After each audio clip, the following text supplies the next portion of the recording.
Good morning વિદ્યાર્થી મિત્રો. ધોરણ 9ના સામાજિક વિજ્ઞાનમાં આપણો જે પાઠ ચાલુ છે 18મો વન્યજીવન, બરાબર. વન્યજીવનમાં આપણે આજે વન્યજીવો જે સંકટમાં છે એને સંરક્ષણ માટે એટલે કે એના રક્ષણ માટે આપણે શું કરી શકીએ એ વસ્તુ સમજવાની છે. આજે આપણે જોઈએ છે કે વન્યજીવો જે છે એ ખૂબ જ સંકટમાં રહેલા છે. ઘણા બધા કારણોને કારણે વિવિધ વન્યજીવન સંકટમાં મુકાયું છે. જેમ કે આપણે જોઈએ કે વન્યજીવોના કુદરતી રહેઠાણ એવા જંગલોનો મોટા પાયે વિનાશ થઈ રહ્યો છે, જે બધા આપણે જાણીએ છીએ. વધતી જતી માનવ વસ્તી અને શહેરીકરણ જે છે એમાં ખાસ કરીને એના કારણે આ વસ્તુ બને છે. એમ જ લાકડાની કાપવા માટે થઈને એટલે કે લાકડાની જે માગ છે તેના કારણે જંગલોમાં ગેરકાયદેસર વૃક્ષો કાપવાની પણ પ્રવૃત્તિ વધી ગઈ છે, જે બધા જ વસ્તુથી આપણે વાકેફ છીએ. એની અસર જે છે, વિપરીત અસર જે વન્યજીવો ઉપર થઈ રહી છે, તે પોતાના રહેઠાણ ગુમાવીને પ્રાણીઓ અનેક પ્રકારની પ્રજાતિઓ જે છે એ અમુક વિસ્તારમાંથી નામશેષ થવા લાગી છે, જે આપણે જાણીએ છીએ.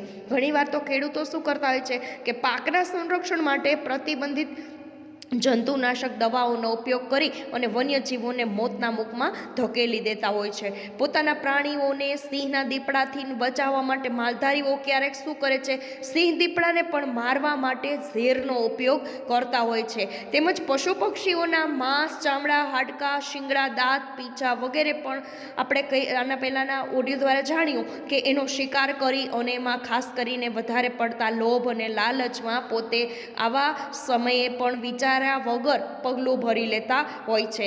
વન વિસ્તારોમાં વાહનોનો ઘોંઘાટ છે, પ્રદૂષણ છે, પ્રાણીઓ માટેની તબીબી સેવાનો અભાવ વગેરે પણ અને જંતુનાશકનો વધુ પડતો ઉપયોગ વગેરે પણ વન્યજીવો માટે સંકટરૂપ છે. દેશનો અનિયમિત વરસાદ પણ એમાં ખાસ કરીને ભાગ ભજવે છે. માનવી દ્વારા થઈ રહેલા પાણીના વધુને વધુ ઉપયોગને કારણે જંગલો લુપ્ત થવા લાગ્યા છે. તેથી ઘણા વન્યજીવોને પાણી પીવાનું પૂરતું મળતું પણ નથી. આવી ઘણી મુશ્કેલીઓને કારણે આજે વન્યજીવો સંકટમાં છે, પરંતુ તેની રક્ષા માટે થઈને, તેને બચાવવા માટે થઈને આપણે શું કરી શકીએ, જે વિશે આપણે અત્યારે અભ્યાસ કરીશું. તો વિદ્યાર્થી મિત્રો, તમારો 140મું પેજ પાઠ્યપુસ્તકમાંથી 140 નંબરનું પેજ કાઢો, જેના આધારે આપણે આ સમજતા જશું અને વાંચીને એ સમજીને આપણે આગળ વધીએ કે વન્યજીવન સંરક્ષણના ઉપાયો છે જેના માટે લેવાયેલા પગલાઓ, બરાબર. તો ખાસ કરીને પહેલાં તો તમે વન્યજીવોના સંરક્ષણના ઉપાયો જો, જેમ કે જંગલ વિસ્તારોની જાળવણી કરી તેમાં ઉત્તરોત્તર સતત વધારો કરવા માટે લાંબા ગાળાનું ચુસ્ત આયોજન હાથ ધરાવવું જોઈએ. જંગલ વિસ્તારો અને અન્ય વન્યજીવોના સંરક્ષણ ખાતે વધારે સખત કાયદાકીય જોગવાઈઓ અને ચુસ્ત અમલીકરણ માટે આપણે સૌએ પ્રતિબદ્ધ બનવું પડશે. વિવિધ સામાજિક સ્વૈચ્છિક સંગઠનો આ બાબતને ટોચની અગ્રતાએ ગણી જનજાગૃતિ કાર્યક્રમ યોજવા જોઈએ. એટલે ખાસ કરીને આપણે એમ જોઈએ કે આવા વન્યજીવોના સંરક્ષણ માટે મુખ્યત્વે પહેલાં તો રાષ્ટ્રીય પ્રાણી વાઘની સંખ્યામાં થઈ રહેલા ઘટાડાને, તે વાઘના થતા શિકારને ધ્યાનમાં લઈને સરકાર જે કંઈ જોગવાઈ કરે એ વસ્તુ બહુ મહત્ત્વની છે. પરંતુ આપણે સૌમાં જો આ જાગૃતિ આવશે, આપણા સૌમાં એનો અર્થ સમજાશે, તો કાયદાકીય રીતે પહેલાં તો એનું જોગવાઈ કરી અને ચુસ્ત અમલીકરણ કરવું પડે અને જંગલો વિસ્તાર છે એ વધારવો જોઈએ. સામાજિક રીતે સ્વૈચ્છિક સંગઠનો જે આ બાબતને કામ કરે છે, જનજાગૃતિના કાર્યક્રમો યોજીને દરેક જગ્યાએ તેમજ શાળાઓમાં શીખવાતા પાઠ્યક્રમોમાં પણ આ સમસ્યાની વિગતો સમાવીને ભાવિ નાગરિકોને જાગૃત કરવા જોઈએ. કોઈ વિકાસ યોજનાના અમલીકરણના પૂર્વે તેની પર્યાવરણીય અને જીવસૃષ્ટિ પર પાડનારી વિવિધ અસરો તપાસવી જોઈએ. જંગલ વિસ્તારની વિકાસ યોજનાના અમલીકરણ પૂર્વે તેને પર્યાવરણીય અને જીવસૃષ્ટિ ઉપર ધ્યાન રાખી અને આવી યોજનાઓ પણ અમલમાં મૂકવી જોઈએ. જંગલ વિસ્તાર ખાસ કરીને કહી શકાય કે બહાર આવેલા મોટા વૃક્ષો કપાતા અટકાવવા જોઈએ. તેના પોલાણો અને ડાળખીઓ અનેક પક્ષીઓ, એમાં ઘણા બધા પક્ષીઓ માળા બનાવવાનું સ્થાન હોય છે. યાયાવર અને જળાશય, જે જળકાંઠે વસતા પક્ષીઓ છે, એનો તો પરિવેશ તળાવો એટલે કે ખેતર, શેઢાની તળાવડી કે જળ પ્લાવિત વિસ્તાર, જે વેટલેન્ડ કહી શકાય, એની જાળવણી કરવી જોઈએ, જેથી કરીને પશુ અને પશુની સાથે સાથે પક્ષીઓને પણ આપણે બચાવી શકીએ. ખેતી ક્ષેત્રે વપરાતા જંતુનાશકોને બદલે જૈવિક કીટનાશકોનો પ્રચાર કરી અને એનો વપરાશ વધારવો જોઈએ. પ્રદૂષણ ઘટાડવા અને સક્રિયપણે એની કામગીરી તાતી જરૂરિયાત છે. વધારે ને વધારે આની સતત જરૂરિયાતને કારણે જંગલોના દાવાનળને પહોંચી વળવા પેટ્રોલિંગ અને સાવચેતીનું આગોતરું આયોજન કરવું જોઈએ. આમ વન્ય જીવોને જો બચાવવા હશે, એનું સંરક્ષણ કરવું હશે, તો ખાસ કરીને આ દરેક બાબતનું ધ્યાન રાખવું જોઈએ. ત્યાર પછીનો ટોપિક છે વન્ય જીવ સંરક્ષણ માટે લેવાયેલા પગલાઓ. એટલે આપણા દેશમાં કેવી રીતે એની સામે સંરક્ષણ થતા કાયદા રજૂ થયા છે તેની વાત અહીંયા આગળ થઈ છે. આપણા દેશમાં પરાપૂર્વથી જ વન્યજીવોના સંરક્ષણના કાયદા થતા આવ્યા છે. મૌર્ય યુગના મહાન રાજા અશોકના સમયમાં વન્યજીવોના સંરક્ષણ અર્થે કાયદા બનાવાયા હતા. તે આપણે ત્યાં અત્યારે નાગરિકોની મૂળભૂત ફરજો અને રાજનીતિના માર્ગદર્શકો જે છે, સિદ્ધાંતો છે, આ અંગેની વિગતોમાં પણ સામેલ છે. ભારતીય વનજીવ બોર્ડની ભલામણ અનુસાર સંસદે વન્યજીવો સુરક્ષા અધિનિયમ બનાવ્યો છે. દેશમાં 2014ની સ્થિતિએ જે 503 અભયારણ્યો અને 102 રાષ્ટ્રીય ઉદ્યાનો અને 14 જેવા આરક્ષિત ક્ષેત્રે રચના કરવામાં આવી છે. જે પૈકીના 22 અભયારણ્યો અને 4 રાષ્ટ્રીય ઉદ્યાનો અને 1 જૈવ આરક્ષિત ક્ષેત્ર ગુજરાતમાં પણ છે, જેના અસ્તિત્વ માટે જોખમ અને વિનાશના આરે હોય એવી વિશિષ્ટ પ્રાણી પ્રજાતિઓ માટે ખાસ સંરક્ષણની યોજનાઓ બનાવી છે.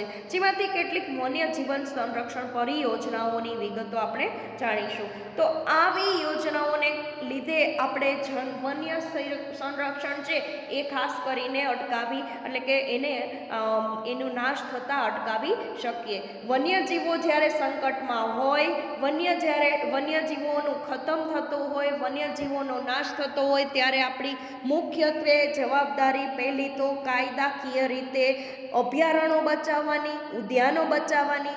એ વસ્તુ જો બચાવાશો તો ખાસ કરીને એમાં આપણે વન્યજીવો પણ બચાવી શકશું. પહેલું છે વાઘ પરિયોજના, પ્રોજેક્ટ ટાઈગર એના નામે ઓળખીતો છે. દેશના રાષ્ટ્રીય પ્રાણી જ્યારે વાઘની સંખ્યામાં ખાસ કરીને જોઈએ કે દેશની વાઘની ઘટતી જતી સંખ્યા અને શિકારના ભય સામે પરિયોજના 1973માં 9 આરક્ષિત વિસ્તારો સાથે અમલમાં મુકાઈ હતી, જે અંતર્ગત 48 વિસ્તારોને હાલ આવરી લેવાયા છે. એટલે મુખ્યત્વે પહેલી તો આપણી વાઘ પરિયોજના.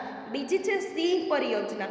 એક સમયે એશિયાઈ સિંહો છે એ એશિયાઈ ઉપમહાદ્વીપના ઈરાન સુધી વિહરતા હતા. તેના શિકાર અને જંગલના વિનાશથી હાલ માત્ર સૌરાષ્ટ્ર દ્વીપકલ્પના ગીરના જંગલ જે પૂરતા જ સીમિત થઈ ગયા છે. આ એક તબક્કે વિસ્તારમાં સંખ્યા માત્ર 100થી પણ નીચે આવી ગઈ હતી. પરંતુ એશિયાઈ સિંહોના સંરક્ષણ માટે 1972માં ગીરમાં જે યોજના શરૂ કરાઈ હતી, જેને લીધે પણ હવે આપણે આ એશિયાઈ સિંહોને રક્ષણ આપી શકીએ છીએ. આ ઉપરાંત કાશ્મીરી બારાસિંગા નામની જે દુર્લભ હરણની પ્રજાતિ માટે હંગુલ પરિયોજના. આ ખાસ કરીને બધું યાદ રાખો, કારણ કે તમને આવી ખાલી જગ્યાઓ પૂછાતી હોય છે.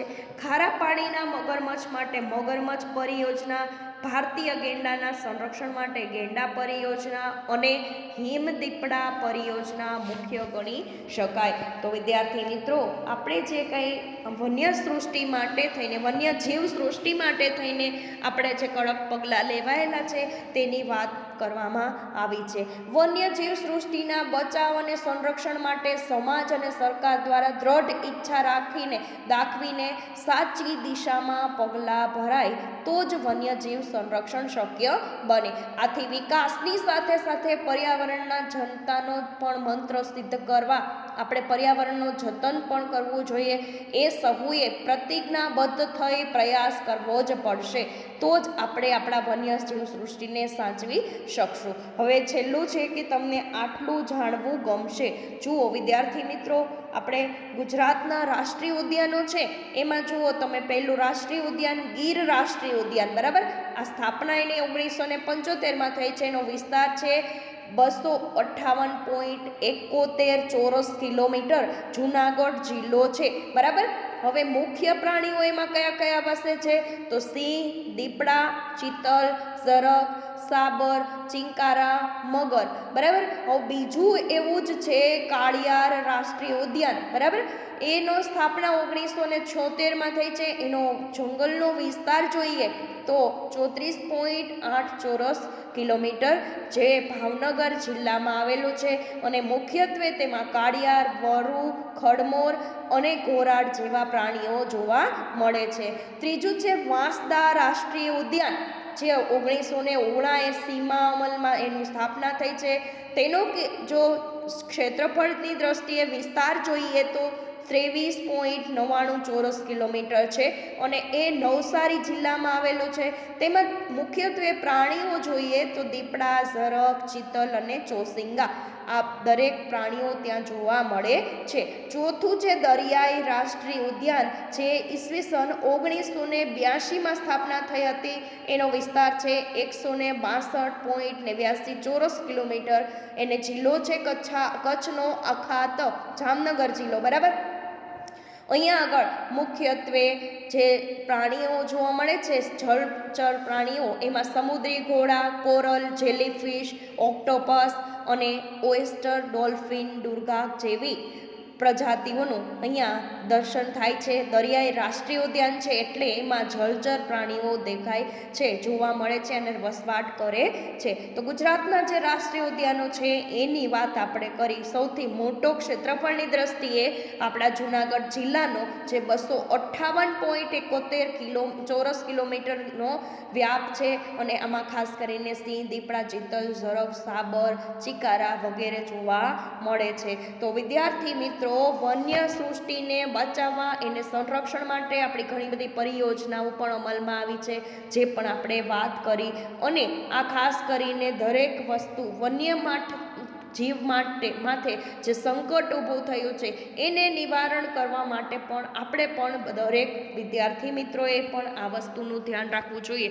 જો આપણે જ એને નાશ કરશું તો આપણે એને ખાસ કરીને ભવિષ્યની પેઢીઓ એવી હશે કે જેને ફોટામાં જ એના ચિત્ર જોવા મળે. આપણે એમ કહીશું કે આ સિંહ છે, આ જંગલનો રાજા છે. જંગલનો રાજા કોણ? તો એની પણ આપણે એને ફોટામાં જાણકારી આપવી પડશે. એટલે આવો સમય ન આવે તેના માટે આપણે પણ ચોક્કસ રીતે ધ્યાન રાખી અને એના પગલાં જે પણ લેવાય છે, એના જે કાંઈ નિયમો થાય છે, જ્યારે આપણે પણ આવા અભયારણ્યો કે ઉદ્યાનોની મુલાકાત લેતા હોઈએ તો એને હેરાન ન કરવા જોઈએ. એને ખાસ કરીને સરકારશ્રીના નિયમ મુજબ જે કાંઈ આદેશ હોય એને અનુસરીને જ આપણે પણ વિહાર કરવું જોઈએ. તો અહીંયા આગળ આપણે આ પાઠ પૂર્ણ કરીએ છીએ. હવે આના પછીના જેટલા સ્વાધ્યાયના પ્રશ્ન જવાબ છે એ તમે લખી લેજો, જેથી કરીને તમને પરીક્ષામાં એ પૂછે તો આવડી શકે. Thank you.